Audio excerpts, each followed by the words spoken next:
ago, but you did a brilliant job. And so I have one question for you.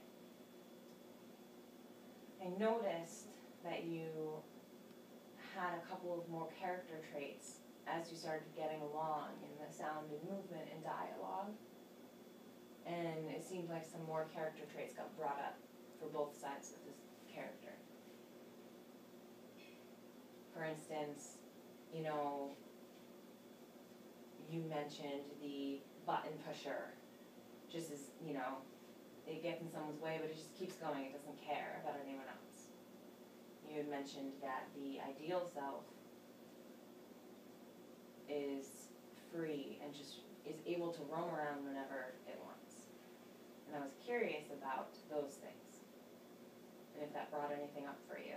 Maybe you've ever felt like either of those things have existed for you? Well, I mean, speaking bluntly, it's kind of my embodiment of my values and who I am. I believe in, you know, the mentality of respecting others and obtaining that respect from them, and going about my life as I so fit without people feeling the need to dictate how I do that, or I don't know a better way of putting it, but I guess if you wanted to relate the two, if you were to draw a comparison, it would be, I mean, you know, just the people, you know, if there's a button pusher trying to get in the way, I guess a direct real life example could be traced back to attempting to start a business in New Hampshire, and all I wanted to do was roast coffee, and that's the long and short of it. All I want to do is roast coffee and rent a space and pay somebody to rent a space and be in that space and just roast my coffee, spend my own money, and try and sell it. And there were far too many stops along the way and restrictions and things that did not allow me to do that. Simple things that shouldn't have been a big deal, but there are other interests that restricted my ability to do that, and certain people had certain feelings on why that it shouldn't happen and why it shouldn't exist and why I shouldn't be able to do something.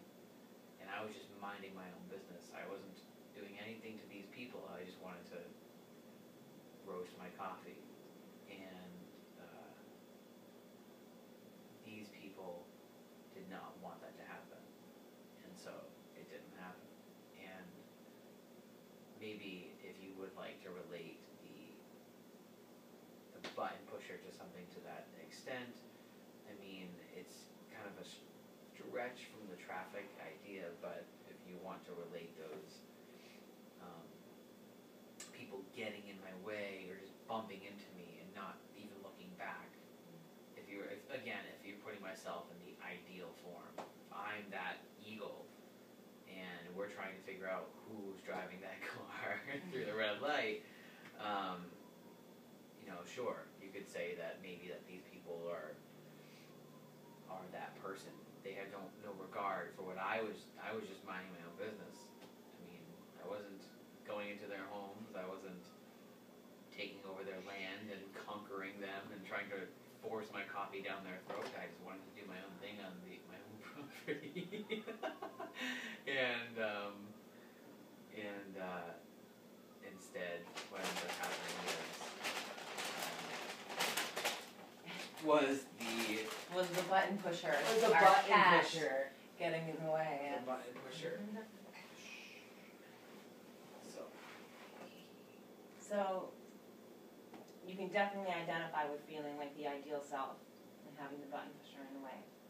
I'm curious if there has ever been a time that maybe you felt like you were the button pusher, or there's some trait in there that others perceived you as, or you felt like there was aspects of that in your life in certain moments. Well, I'm sure that there were times that button pusher. Even just growing up with siblings and having a family, and I'm sure that I've been called a button pusher very literally by my parents with my younger brother and sister. What were the character traits I wrote again? Because I know the button pusher I thought of was not an antagonist, and that's kind of what I'm relating to right now. Inconsiderate, entitled, and frustrating. I've definitely been inconsiderate, without a doubt, and especially in college. And entitled, I'm sure I've been entitled to. I mean, I'm so opposed to it now, but I would put big money on the fact that I probably can't pull up a specific example, but I mean, I have more than likely felt like I was entitled to certain things, or just, I mean, the word entitled has so many different definitions, and just how people use it in today's language. For all intents and purposes, I use the word entitled meaning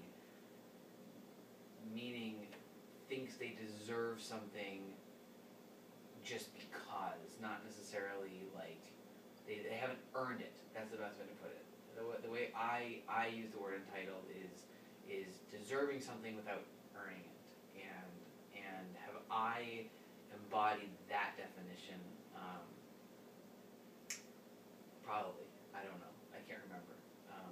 Probably at some point in my life before I kind of grew into an adult and recognized the world around me for what it was, and recognized my values, and recognized what I thought to be important. I've certainly been frustrating, I know that.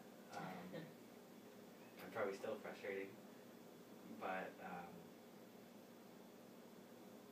So not to interrupt you, it seems as though you can really relate to both sides, even though they seem to be just complete opposites given the background of these images.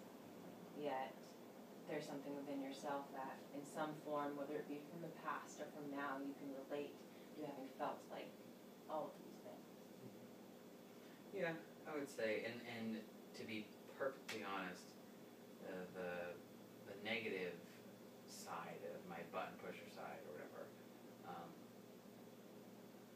I've realized like that those things that I've done, I've hurt people as a result of that. And I know that I've hurt people, and I know that now, because I've hurt people because of those actions, that can't be good, that can't be right, that can't be the way to go about life.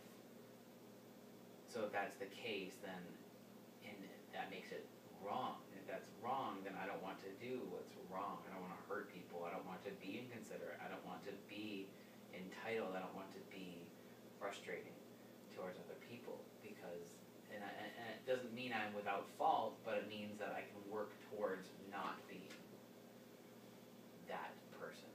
And I think you have to experience it to understand it and to relate to it.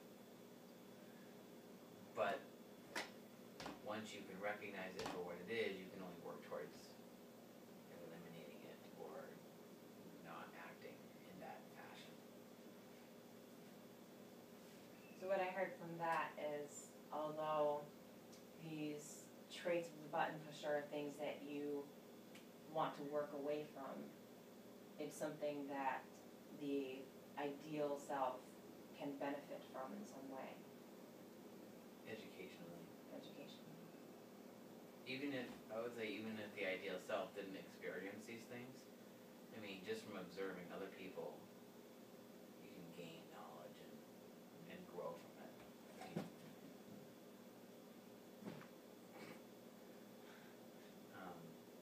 And so that, I think, is beneficial. I mean, obviously there's not going to be people who...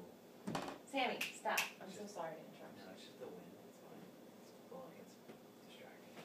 Find the door. Yeah, it's just all educational. I mean, and hopefully it goes the other way around. Hopefully people who are acting upon these can see this or experience this and lean towards that. And I mean, obviously these are just my personal values and my personal feelings. single one of us has their own set of values that they believe to be true and believe to be right. So it's until we have each individually accomplished what those values are for ourselves, can we only then feel confident that we are right. And I feel confident that I am right. And I don't think that's shallow. I don't think that that's short-sighted, because I think that I have done enough exploring of my own personal self to understand myself and understand what is true and important to me. Which is why I have this personal division. You're a lot of your personal strengths, and that you have a really great sense of self through this.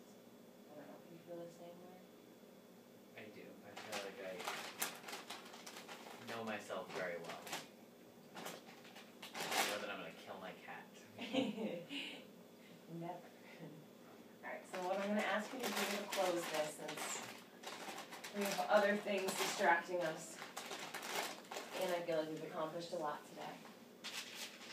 I'm going to ask that we're going to grab this rubber band that's been sitting here in the center.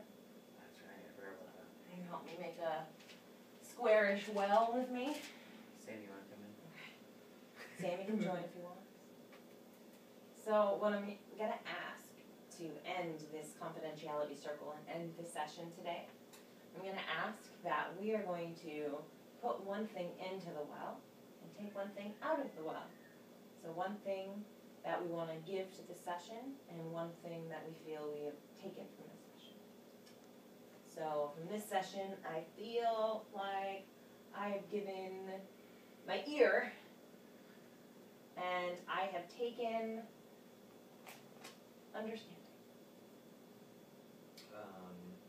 I feel that I have given a lot of myself. And maybe that's too vague, but I feel like I've given a lot of myself.